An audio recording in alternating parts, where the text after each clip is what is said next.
माझ्या आयुष्यातले खरे दीपस्तंभ तुम्ही आणि काका पवार.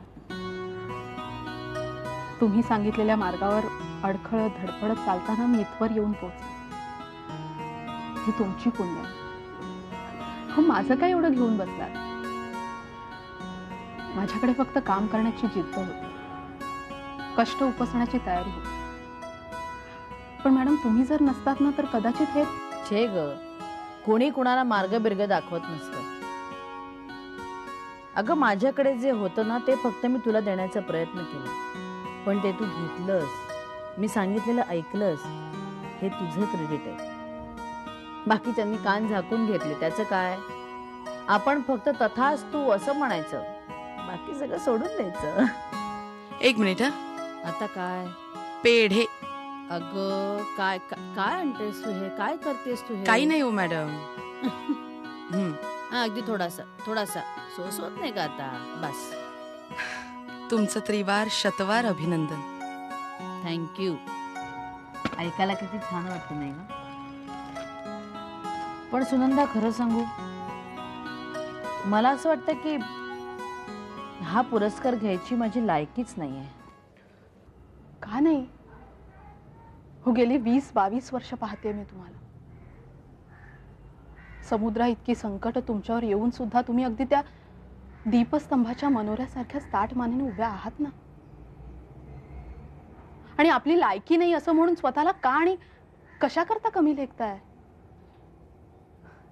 आणि मॅडम, दीपस्तंभ हा पुरस्कार दरवर्षी दिला जात नाही, त्यामुळे यावर्षी त्यांना कुणी मिळालं नाही म्हणून मला दिला असेल असंही म्हणता येणार नाही तुम्हाला. लायक व्यक्ती आढळली ना का मगच हा पुरस्कार देतात. अहो, गेल्या 3 वर्षात कुणालाही हा पुरस्कार मिळालेला नाहीये.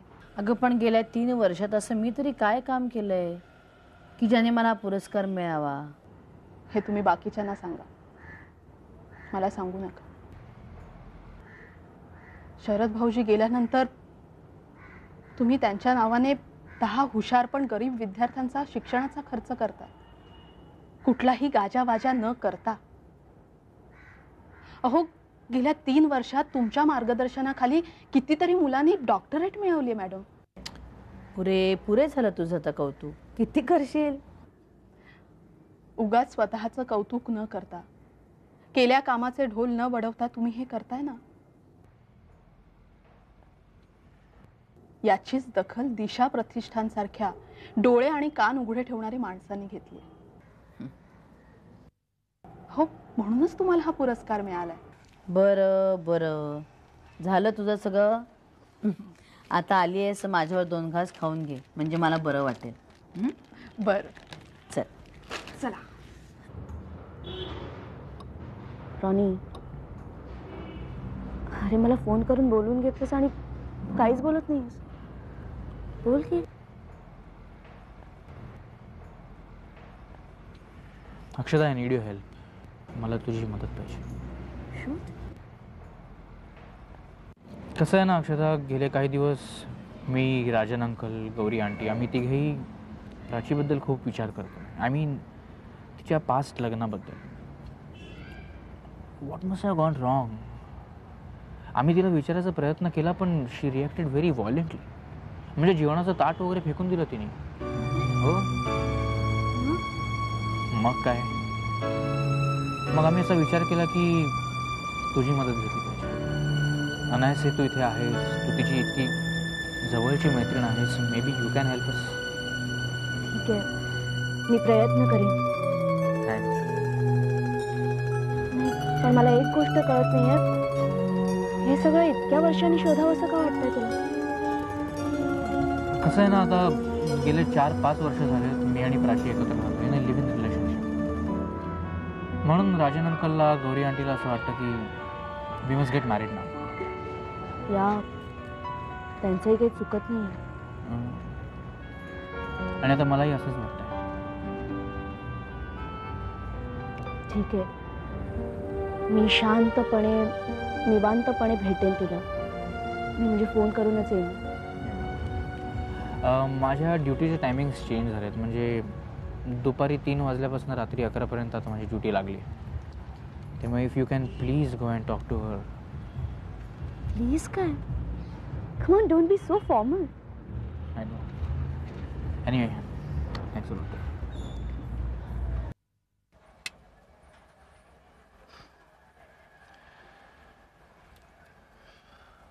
तन्वीर,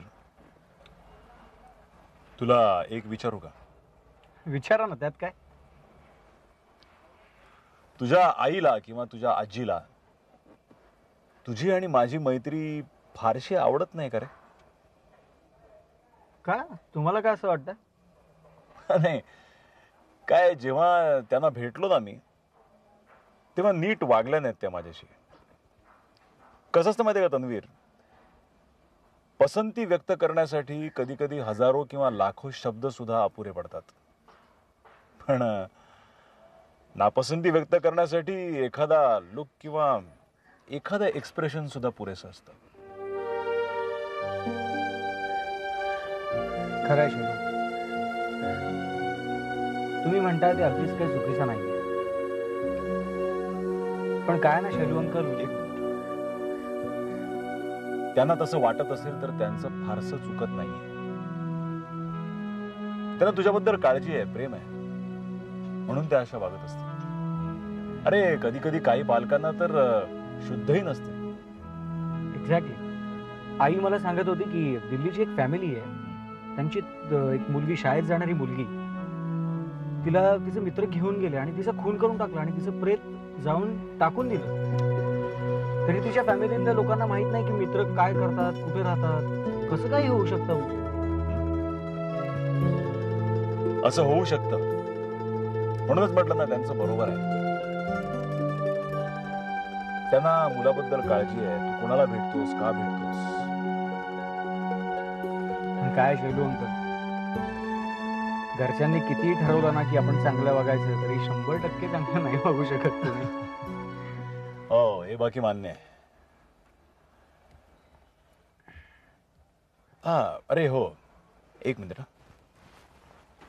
हे घे, हे तुझ्यासाठी आणलंय. माझ्यासाठी? बघ बघ. काय? अरे बघ तर. T shirts. वाव, मला आवडले का? पण शैलू अंकल, याची काही गरज नाही हो. अरे ठीक आहे रे, आवडले का? आवडलेत, पण प्लीज नको मला. नाही, राहू दे. मला खरं तर तुम्हाला नमस्कार करायचा होता. कर. सुधाई नेहमी सांगते की नेहमी नमस्कार करावा. कोणी काही दिलं की थँक्स म्हणून सोडून नाही द्यायचं. का? नुसतं थँक्स म्हणायला काय हरकत आहे? थँक्स म्हणण्यात कोरडेपणा आहे आणि नमस्कार करण्यामध्ये प्रेम, आदर दोन्ही आलं. वाह, क्या बात आहे. बरं, तुम्ही दर्शनसाठी घेतलेत की नाही टी शर्ट्स? दर्शन? तुला काय माहित? आम्ही भेटलो एकदा दोनदा. कुठे? एकदा तुमच्या बंगल्याच्या बाहेर आणि एकदा कॅफेमध्ये. हो. कसा वाटला तुला तो आणि कसा वागला तुझ्याशी? चांगला वागला. म्हणजे खरं सांगू शैलू अंकल, तो असं खूप स्वार्थी, घमेंडी आणि आय मीन खूप असं उद्धट वाटलं. एक मिनिट. हॅलो. हां हां, बोल. हां, येतोय मी, येतोय. ओके. वेल तन्वीर, निघावं लागणार आपल्याला. मी तुला कुठेतरी रस्त्यात ड्रॉप करतो, चालेल? हो चालेल, तिकडनं जाईन. Let's go. या.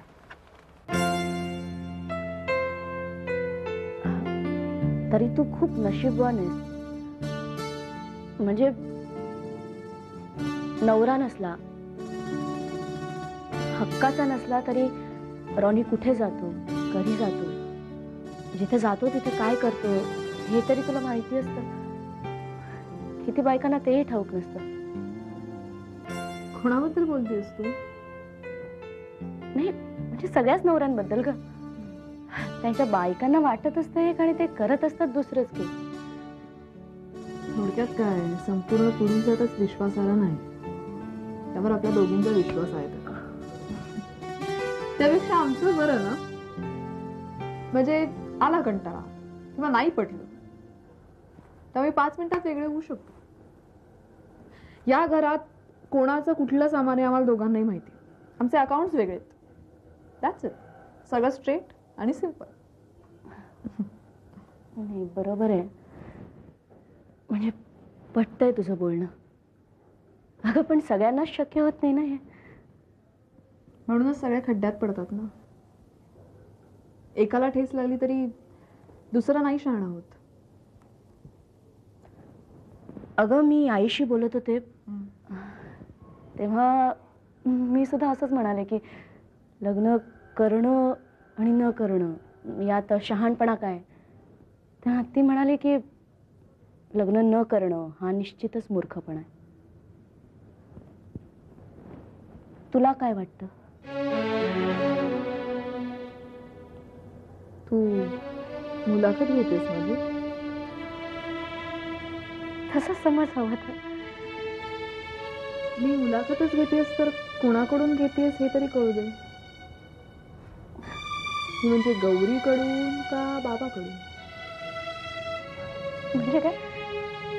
अगं नाही, मला कोणीच काही सांगितलं नाहीये. म्हणजे you cannot lie Akshata, at least in front of me. तुला गौरीने इथे पाठवलंय ना? I know it.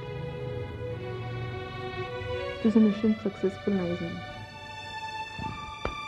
Forget it. चल, बँड्राला मस्त एक्झिबिशन लागले, तिकडे जाऊ. चल चल चल शॉपिंग करूया. चल. No Akshata, no. चल come on, come on, come on.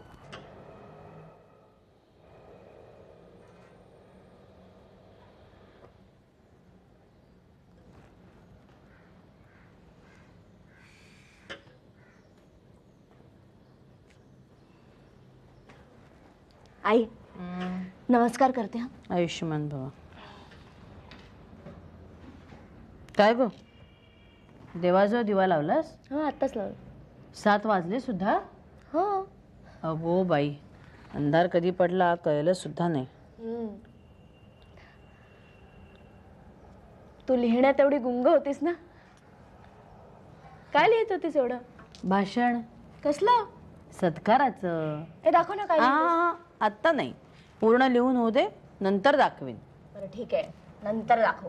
सुधाई, अक्षता मावशी. अरे देवा, हे महाशय आले म्हणजे मला लिहिणं बंदच करायला हवं. या या. काय रे? गिफ्ट. गिफ्ट कोणी दिलंय? मैत्रिणींनी? बस काय अक्षता मावशी, मैत्रिणींनी गिफ्ट द्यायला आधी मैत्रिणी असाव्या लागतात. आणि माझ्या मैत्रिणी एवढ्या काही श्रीमंत नाही आहेत की एवढी महागडी गिफ्ट मला देतील. अरे मग दिलं कुणी? दाखवतो ना आधी. कुणी दिलं ते सांग. शैलू अंकलने. का ग, तुला आवडली ना टी शर्ट? आवडले ना, छान आहेत. मस्त आहे. अच्छा, म्हणजे शैलू अंकलनी दिले म्हणून आवडले नाहीये. मी तुला हो म्हटलं तर तुला आवडणार नाही. सुधाई, पण मी त्यांच्याकडे मागायला गेलो होतो का? त्यांनी मला दिलं, मी त्यांना नको नको म्हणत होतो, त्यांनी जबरदस्तीने दिले, मी तरी काय करू? तुझी आणि त्यांची ओळख ती काय, त्याच्यासाठी एवढं मोठं गिफ्ट? मला तरी हे बरोबर वाटत नाही. सुधाई, कोणी प्रेमाने दिले, आपुलकीने दिले, आपण नाही म्हणायचं का? हो, आपण नाही म्हणायचं, घ्यायचं नाही. ठीक आहे, त्यांना परत देतो. त्यांना सांगतो की सुधाईने सांगितलंय की घ्यायची नाही म्हणून ती. तनू, तू झालं, चिडला आता माझ्यावर. बसेल रुसून रूम मध्ये, 2-2 दिवस बोलणार नाही, खाणार नाही. मीच काय ती वाईट आहे. आई, हे शैलू अंकल कोण? Who is he?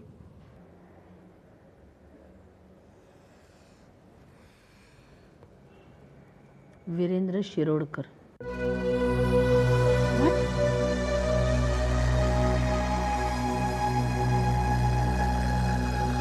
Okay, Shailu uncle.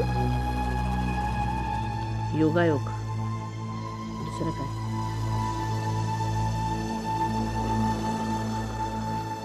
यानं आपलं त्याला नाव तन्वीर आकांक्षा जोशी असं सांगितल्यावर वीरेंद्रने आपलं खोटंच नाव त्याला सांगितलं. शैलेंद्र शिरोळे. माय गॉड, काय सांगतेस तू? हे ताईला माहिती.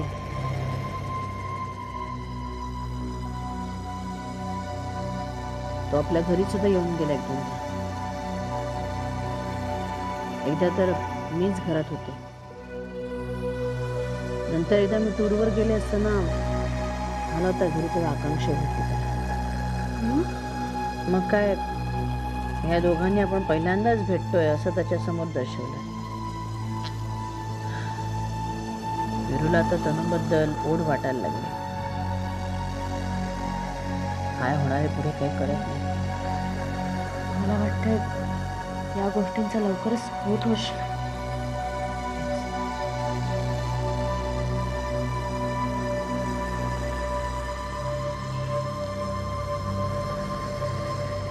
छे छे.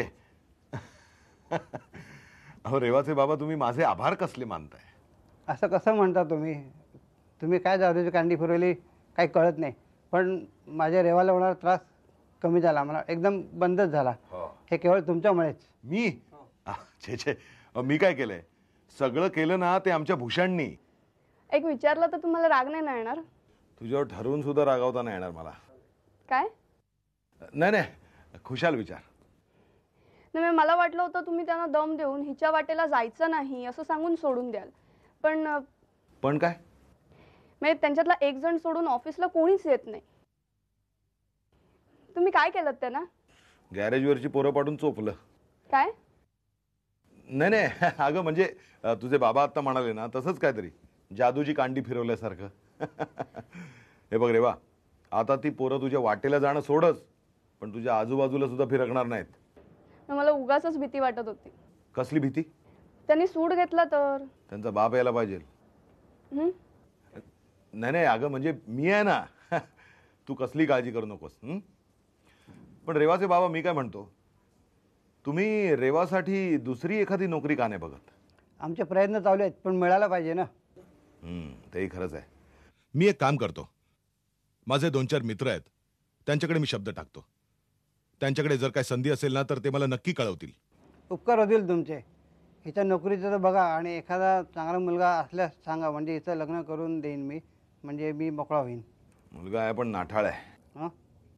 नाही नाही, मी बघतो. म्हणजे चांगला एखादा मुलगा जर नजरेत आला तर मी तुम्हाला नक्की कळवेन. उपकार होतील तुमचे. अहो रेवाचे बाबा, आभार उपकारी भाषा तर बंद करा. माणसानी माणसाशी माणुसकीनीच वागायला हवं. बरं, मग आम्ही येऊ का? म्हणजे भूषण येईतोपर्यंत थांबणार नाही? नाही, त्यांना अनंत काम आहे. त्याने आमच्यासाठी एवढा वेळ दिला, हे काय कमी आहे का? बघा, पुन्हा उपकाराची भाषा. आणि हे बघ रेवा, आता कुठली कसली मदत लागली तरी बिनधास्त आमच्या घरी यायचं. स्वतःचं घर आहे असं समजायचं. आणि बाबांना त्रास नाही द्यायचा. काय? बरं, निघतो आम्ही. होय. रेवा, नमस्कार करते. अगं हो, बघ रेवा, जाता येता नमस्कार करणे इतका मोठा माणूस नाहीये मी.